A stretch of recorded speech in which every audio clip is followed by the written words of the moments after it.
Jim, how do you reflect on that point tonight? Yeah, I think I'm pleased with the points. I think Halifax had two major chances in the game, didn't they? Almost straight from the off, had a 1v1, a switch-off moment for us. Brilliant save by Sam Waller, and obviously they got a penalty, which is a massive moment for any team. Still at 0-0. So Sam Waller's performance in them two moments was emphatic for us. But I was really pleased that Sam did that for his teammates, because I thought the way the team played tonight, the real bravery that they shown on a really challenging pitch, was something to be proud of. I think we were the best team by far, in my opinion. I thought Halifax really struggled to get the ball off us tonight, and I thought we went from box to box really well throughout the game. Posed lots of challenges for Halifax.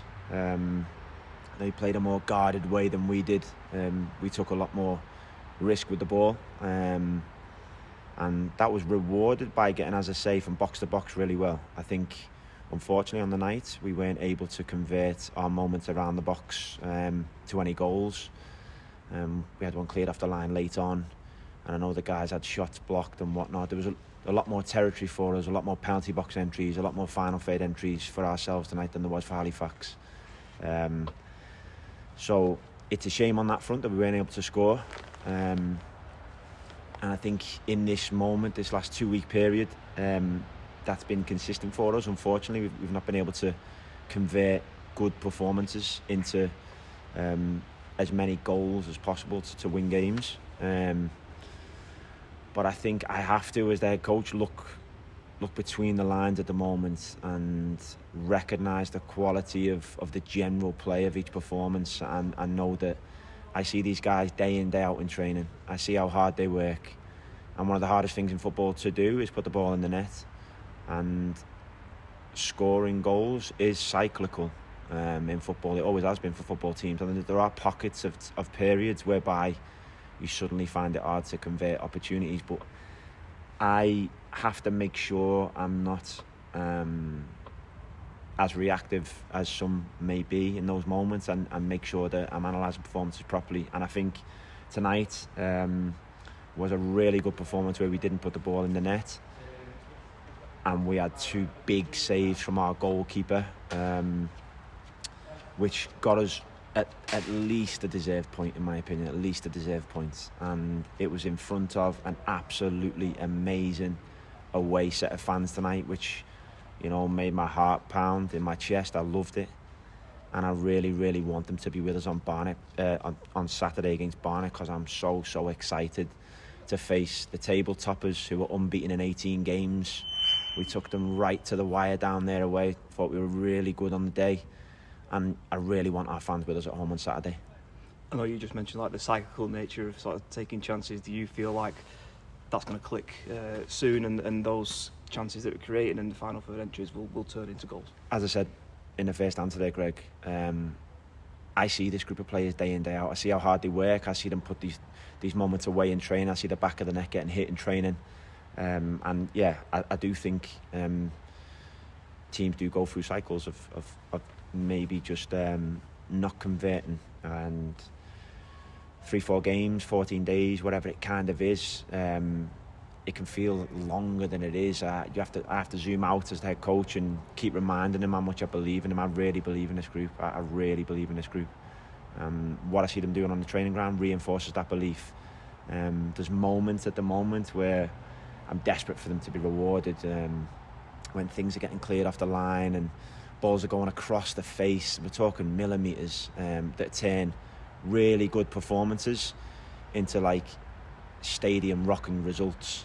It is fine margins in them moments, and that's where it's been at the moment. But as I say, Greg, I know these players. You know, I love them, and I've got full faith in them.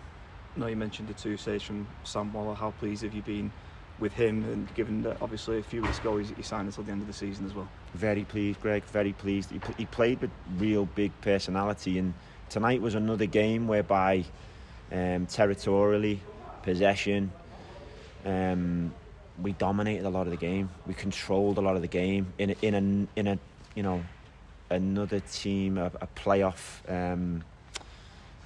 rival stadium in a local derby, and his bravery, never mind his saves, part of our play is a big part of that.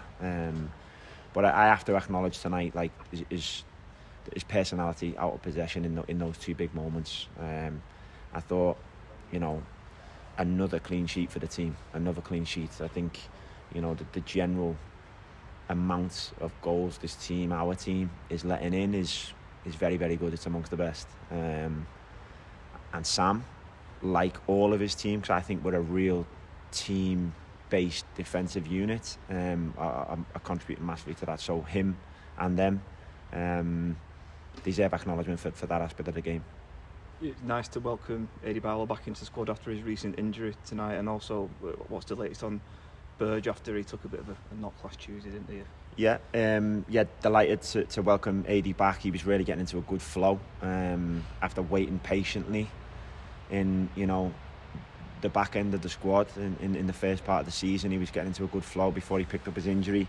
AD was devastated at the end of the game there when the team were having a moment with our fans, which I thought was really nice, because they could clearly see the effort that was on show tonight from us.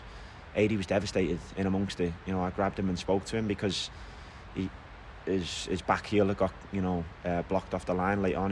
He really feels he should have scored, but I didn't want that to be his overriding feeling from tonight. I don't want, I've seen how hard he's been working to get fit. He's come back ahead of schedule, made the bench tonight, and I just believed he could bring some quality late on.